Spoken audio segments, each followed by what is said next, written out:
Authorities confirmed 10 people had been killed on Cuba, bringing the death toll to at least 34. In CaribbeanOne bar manager has described how there is no rules, no law and no protection in Maho Beach. St. MartinIslanders are taking matters into their own hands, arming themselves with machetes to defend themselves. Many tourists are locking themselves in their hotel rooms as the only way to stay safe during the unrest. People trapped on the island have described the biblical-scale destruction as relief efforts gather pace. Today, exhausted tourists pictured breaking down in tears as they prepare to board evacuation flights from islandThe. Regional police chief said a gang of 600 local delinquents were responsible for large-scale looting. Desperate residents on St. Martin have been seen brawling over remaining scraps of food left on the island. Starving islanders are fighting each other for food on hurricane hit St. Martin as tourists boarding evacuation flights wept tears of relief at escaping the biblical-scale destruction.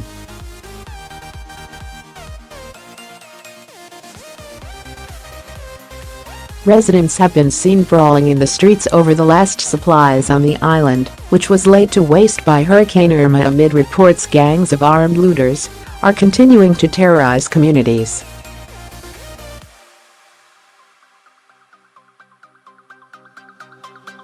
It comes as pictures emerged of exhausted islanders and tourists being evacuated from the island as part of a major international relief effort.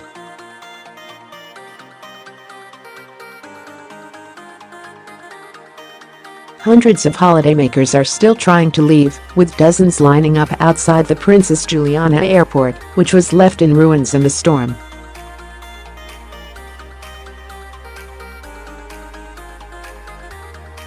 One islander, Jacques Charbonnier, said all the food is gone now and revealed people are fighting in the streets for what is left, The Independent reports.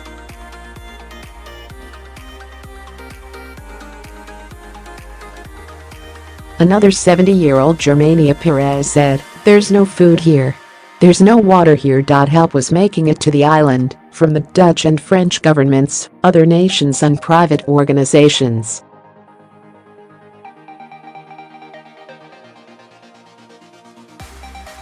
A French military ship with supplies was due to arrive today, coinciding with a visit by French President Emmanuel Macron.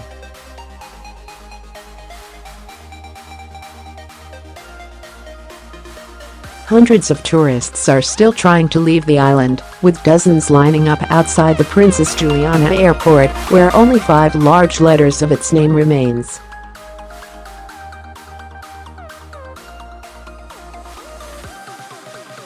One unidentified passenger abandoned a Yorkshire Terrier named Oliver, tied to a barricade with airport security tape, as some people were told they could not bring pets.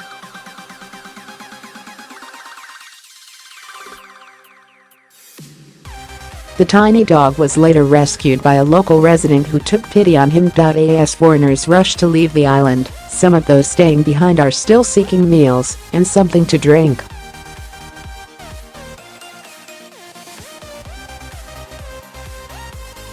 "We need water and food.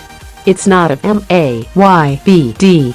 It's an FOR sure," said Phillip King, a 53-year-old tour bus driver. "My job is done right now."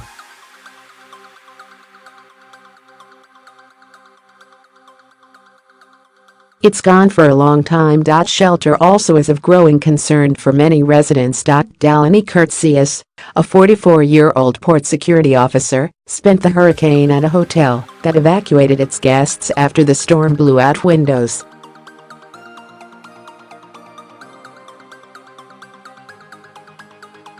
She found another hotel, but has to leave with her 17-year-old daughter by Tuesday and does not want to stay in their home because it has no roof.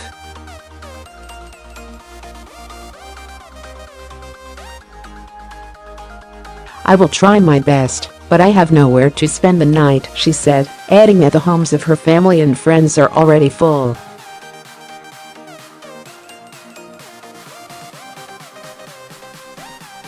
As night falls, residents hurry inside, fearful of robbers roaming the streets and of the handful of men walking around with sunglasses and yanking chains tied to aggressive dogs.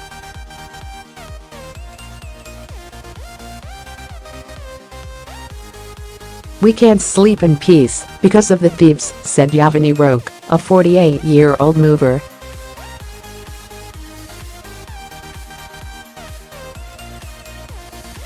Across the island, cars lie tossed upside down, at 90-degree angles, and on top of other cars.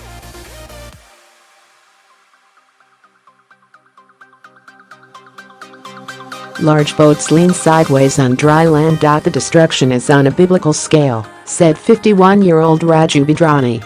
It's how you see it in the movies.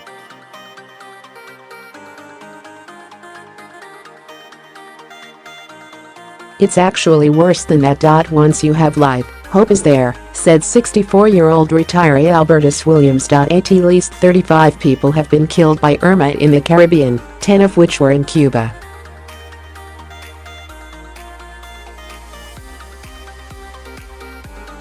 That is Cuba's worst hurricane death toll since 16 died in Hurricane Dennis in 2005.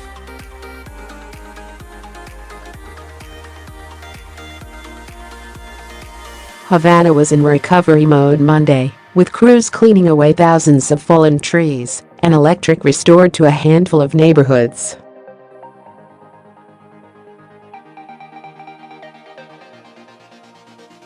Schools were closed until further notice. President Raul Castro issued a message to the nation that didn't mention the deaths, but described damage to housing, the electrical system and agriculture.